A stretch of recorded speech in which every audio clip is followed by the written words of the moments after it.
الرجيم. بسم الله الرحمن الرحيم. قاف والقرآن المجيد بل أتيتوا أن جاءهم منذرهم منهم فقال الكافرون هذا شيء عجيب أئذا متنا وكنا ترابا وذلك رجع بعيد قد علمنا ما تنقص الأرض منهم وعندنا كتاب حفيظ. بارك الله لنا ولكم في القرآن العظيم وإياكم بآياته وذكر الحكيم إنه تعالى جواد كريم مليك رؤوف رحيم.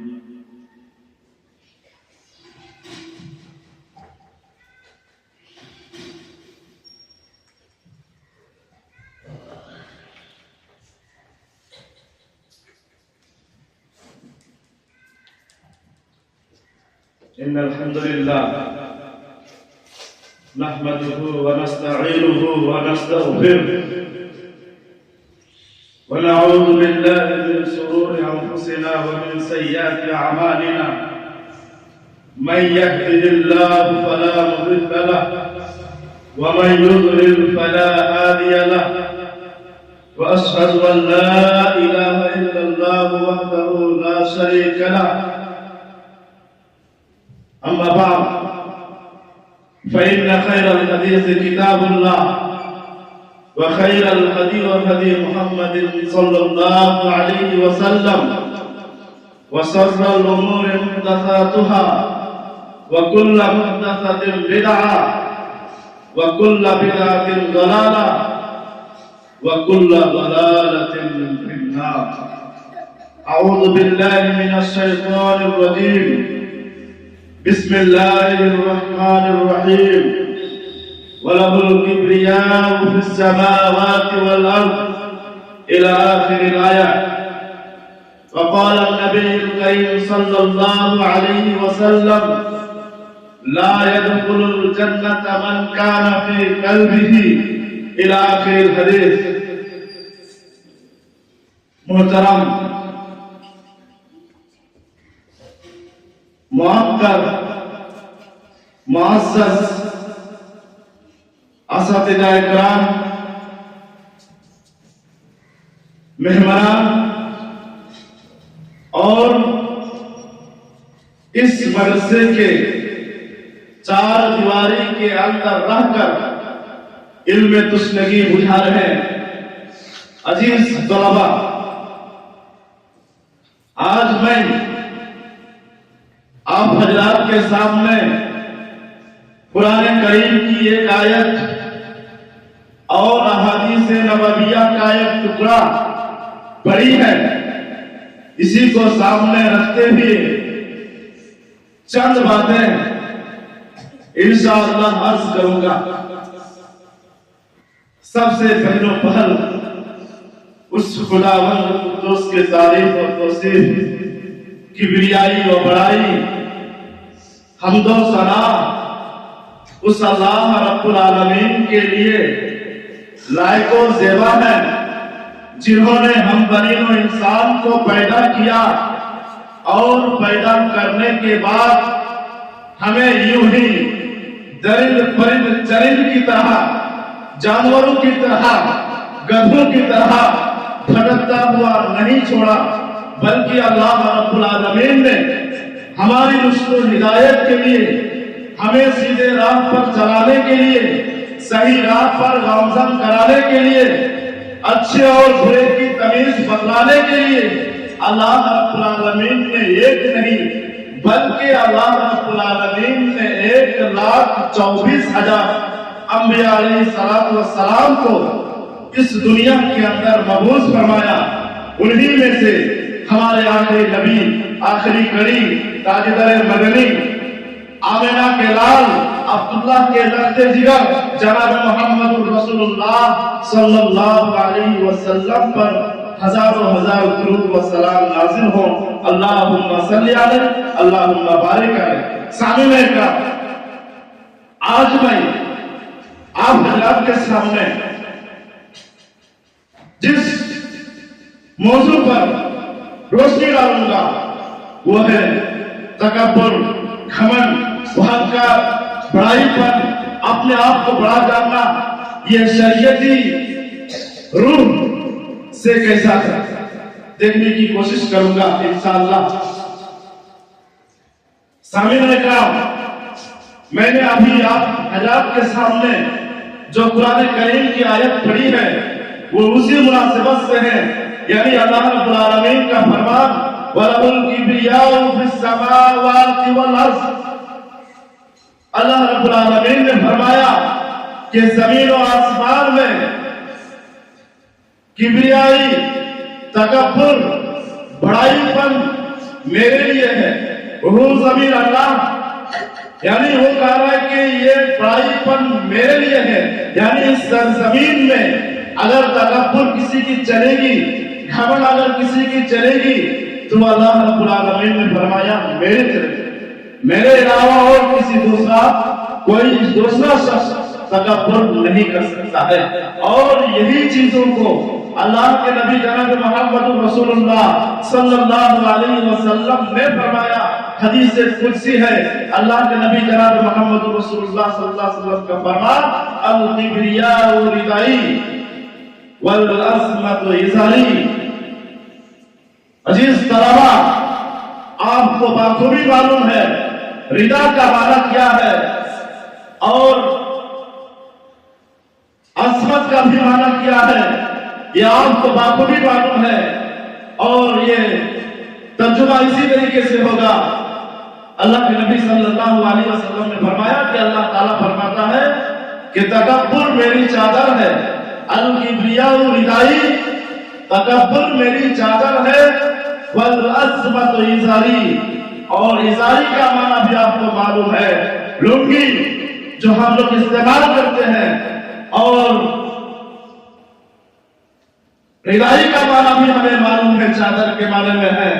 اللہ تبارک و تعالیٰ نے فرمایا کہ تکبر میری چادر ہے اور عصمت میری لنگی ہے۔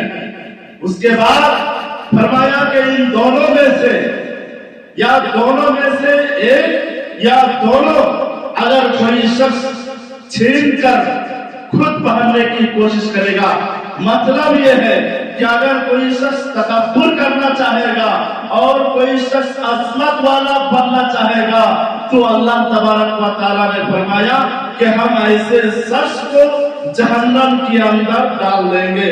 القیتہ فی النار قذفتہ فی النار، دو حدیث ہے، دو طریقے سے ہے، لفظ کا معنی الگ ہے اور ترجمہ یہ ہے۔ القیتہ فی النار، میں اس کو جہنم کے اندر ڈال دوں گا۔ دوسری روایت کے اندر ہے کہ میں اس کو جہنم کے اندر پھینک دوں گا۔ دونوں ایک ہی معنی میں، پھینکنا اور ڈالنا، اور وہ بھی ایک ہی جگہ میں، ایک ہی جگہ وہ جہنم میں پھینکنے کے معنی میں اور ڈالنے کے معنی میں۔ آپ تصور کریے اس قرآن کریم کی آیت اور احادیث نبویہ دونوں کو آپ سامنے رکھیے اور سوچئے کہ تکبر اللہ رب العالمین کے نزدیک کتنی خطرناک چیز ہے۔ اللہ رب العالمین نے اس کو جہنم میں پھینکنے کے بارے میں کہا کہ میں اس کو پھینک دوں گا۔ آگے سنیے، یہ تکبر بدبختی کی چابی ہے۔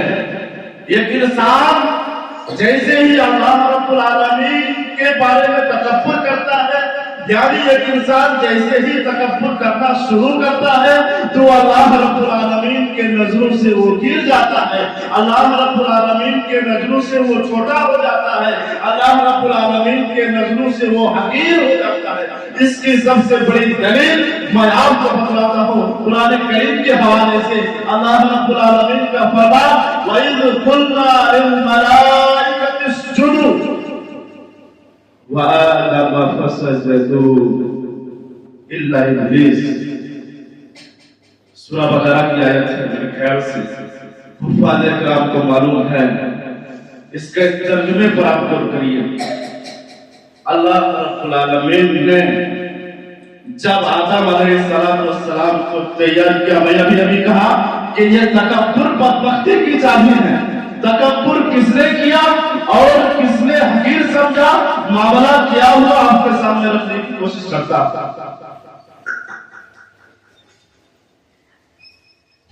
اللہ رب العالمین نے آدم علیہ السلام کو تیار کر دیا اور تمام فرشتوں کو حکم دیا. آپ لوگ سو رہے ہیں؟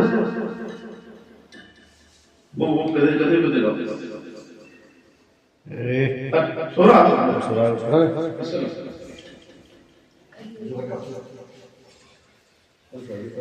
وَإِذْ قُلْنَا لِلْمَلَائِكَةِ اسْجُدُوا. اللہ رب العالمین نے کہا کہ ہم نے جب آدم کو سجدہ کرنے کا حکم دیا تو تمام فرشتوں نے سجدہ کیا. فَسَجَدُوا جمع کا صیغہ ہے اور کہا کہ تمام فرشتے سجدے میں گر گئے, سجدے کرنے لگے.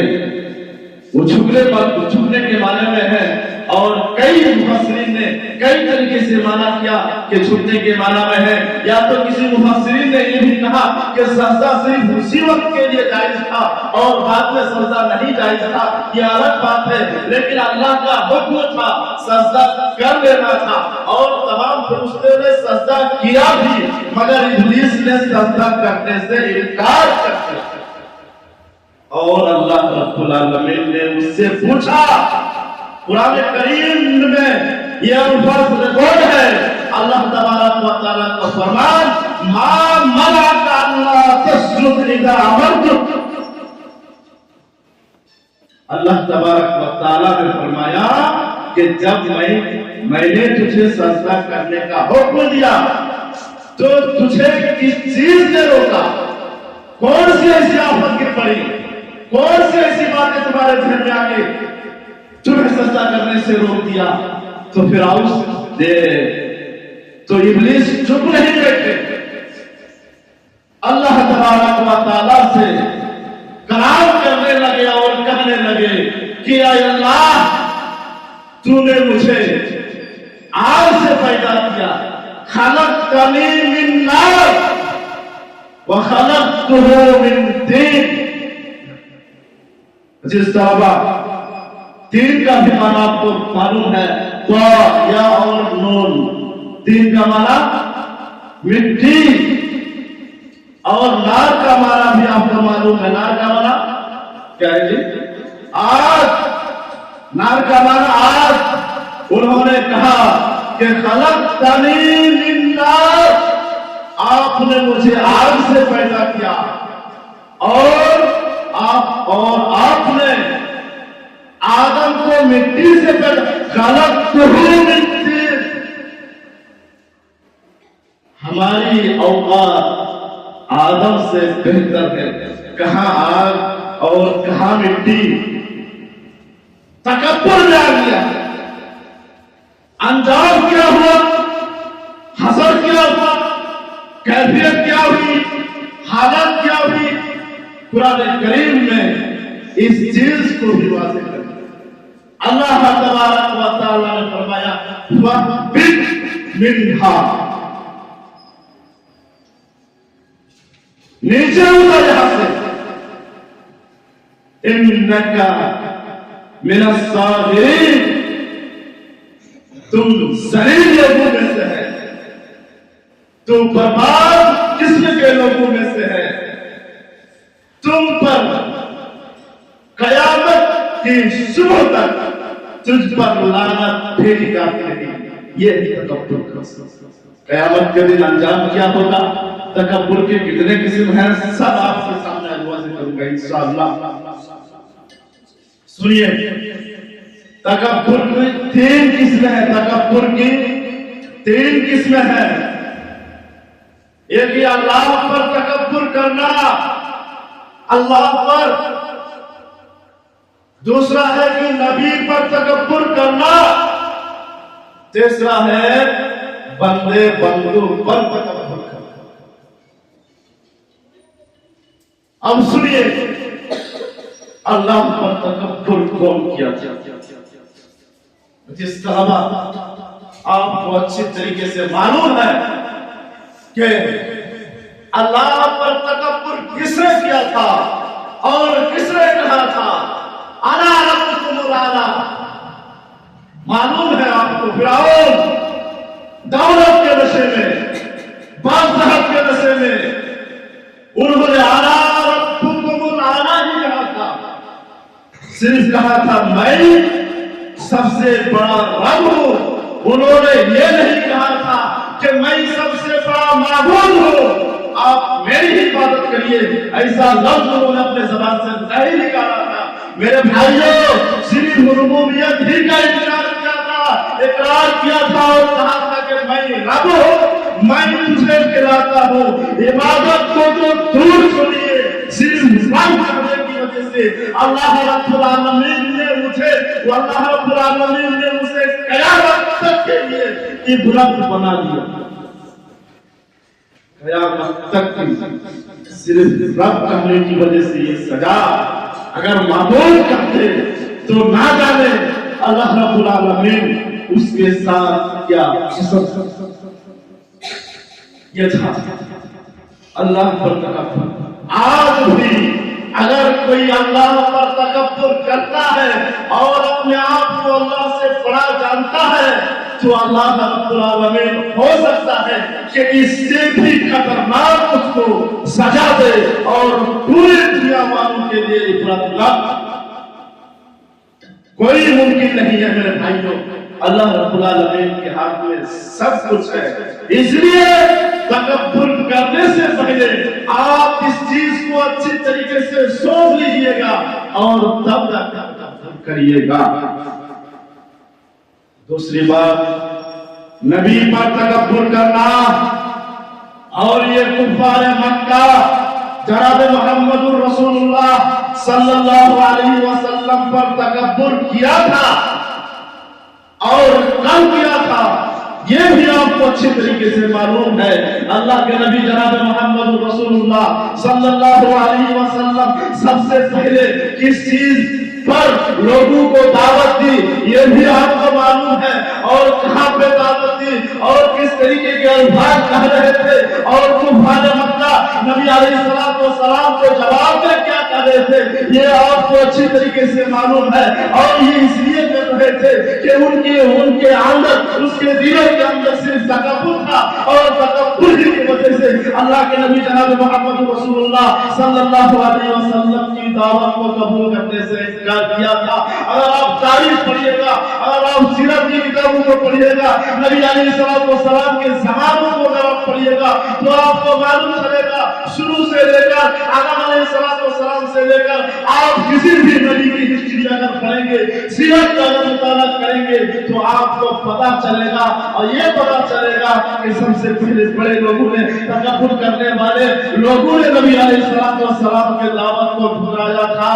آج بھی اگر کوئی شخص اس طریقے سے، اگر کوئی عالم دین کی دعوت دے رہا ہو، شریعت بتلا رہا ہو اور وہ تکبر کرنے کی وجہ سے اگر وہ دین کی دعوت کو ٹھکراتا ہے تو یہ بھی تکبر میں شامل ہے، اور یہ بھی اللہ رب العالمین کے نزدیک خطرہ ہے. اور اللہ رب العالمین اس خطرناکی کی وجہ سے اس کو کیا سزا دے سکتا ہے یہ اللہ رب العالمین بھی کو معلوم ہے. واللہ اعلم بالصواب. تیسری بندوں پر تکبر کرنا یہ بھی بہت زیادہ خطرناک ہے. یہ بھی اور یہ بھی مولانا لوگ بھی تکبر کرتا ہے. مولانا لوگ بھی اس سے بری نہیں ہے.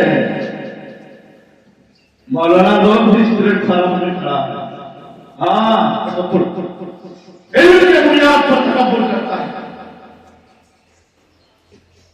کئی لوگ آواز کے بنیاد پر تکبر کرتا ہے. مالدار لوگ دولت کے نشے میں تکبر. بڑے خاندان کے لوگ خاندان ہونے کی وجہ سے تکبر نہیں. بہت سارے لوگ خوبصورتی کی وجہ سے تکبر، ظاہر ہونے کی وجہ سے تکبر. ہر قسم کے لوگ آج اس تکبر میں ڈوبا ہوا ہے. اس کو قرآن کریم کی آیت اور نبی علیہ السلام کی حدیث اور قرآن کریم کی آیت ابلیس کے بارے میں اسے ذہن میں رکھتے ہوئے تکبر میں کرنے میں قدم پڑھنا چاہتا. سنیے اور آپ کو آگے لے کے چلتے ہیں. تکبر کیا ہے جاننا بہت ضروری ہے.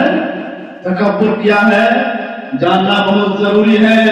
اللہ کے نبی جناب محمد رسول اللہ صلی اللہ علیہ وسلم صحابی کے مجلس میں بیٹھے ہوئے صحابی کو خطاب کر رہے ہیں, تقریری انداز میں بیان کر رہے ہیں اور کہہ رہے ہیں کہ اللہ کے نبی صلی اللہ علیہ وسلم صحابی کو سمجھا رہے ہیں اور کہہ رہے ہیں کہ لا تدخلوا الجنة من كان في قلبه مثقال ذرة من کبر.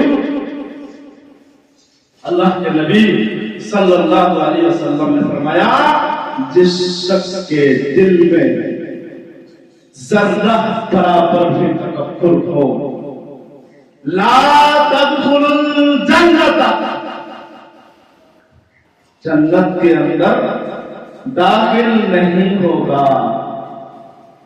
صحابہ کرام سن کر گھبرا گئے, ہکا بکا ہو گئے, دل میں سوچنے لگے. ایک شخص کھڑا ہوا اور اللہ کے رسول علیہ الصلوۃ والسلام کو سوال کر بیٹھے, یا رسول اللہ, اے اللہ کے رسول, یہ شخص چاہتا ہے کہ اس کا کپڑا خوبصورت ہو, یہ شخص چاہتا ہے کہ اس کا کرتا بھی خوبصورت ہو. اللہ کے رسول کیا یہ بھی تکبر میں شامل ہے؟ اس وقت ہوتے تھے اسلام پر عمل کرنے والے, شریعت پر عمل کرنے والے. آج ہم پوچھنے نہیں گئے مولانا جو بھی کہتے ہیں کوئی بات جی کیا مولانا کرنے کا کام ہے ہمارا, جو میرا سوال کر گئے اور سوال میں کیا کہے, سوال پر غور کریے گا. اسلام پر کتنے عمل کرنے والے وہ لوگ تھے کہ فوراً نبی علیہ السلام کے زبان سے یہ الفاظ نکل کر ختم ہوئے اور ایک شخص کھڑے ہو کے کہنے لگے اللہ کے رسول جناب محمد رسول اللہ صلی اللہ علیہ وسلم, ایک شخص چاہتا ہے کہ اس کے کپڑے خوبصورت ہو, اس کے جوتے خوبصورت ہو, اس کے ٹوپی خوبصورت ہو, اس کے کپڑے بہت خوبصورت ہو. نبی علیہ السلام کا یہ بھی تکبر کے اندر شامل ہے. اللہ کے نبی جناب محمد رسول اللہ صلی اللہ علیہ وسلم نے فرمایا نہیں, یہ تکبر نہیں ہے. تکبر کیا ہے البتر غمط الناس, یعنی تکبر ہے حق کو ٹھکرانا اور لوگوں کو حقیر سمجھنا. کس چیزوں کا نام ہے تکبر؟ حق کو ٹھکرانا. جس کے الفاظ یاد نہیں آتے لیکن ایسے ہی ترجمہ ہے, سیم ایسے ہی ترجمہ ہے. چونکہ ذہن سے چلے گئی ابھی, حق کو ٹھکرانا اور لوگوں کو حقیر سمجھنے کا نام تکبر ہے. حق کیا ہے میرے بھائیوں؟ حق کیا ہے؟ محمد رسول اللہ صلی اللہ علیہ وسلم حق ہی کو لے کر آئے تھے اور وہ ہے حق قرآن کریم, اور لوگوں کو حقیر سمجھنا. یہ بھی محمد رسول اللہ صلی اللہ علیہ وسلم نے دنیا سے مٹانے کے لیے آیا تھا. یہ لوگوں کو حقیر سمجھا جائے, یہ قریب تھی. پھر کو وہی عزت ملنی چاہیے جو ایک امیر کو ملے. یہی چیز تو نبی علیہ السلام لے کر آئے اور لوگوں کو بتلایا. اور نبی علیہ السلام کی حدیث پر بھی غور کریں, المسلم والمسلم, ایک مسلمان دوسرے مسلمان کا دشمن ہے. ترجمہ یہ ہے المسلم اخو المسلم, ایک مسلمان دوسرے مسلمان کا بھائی ہے.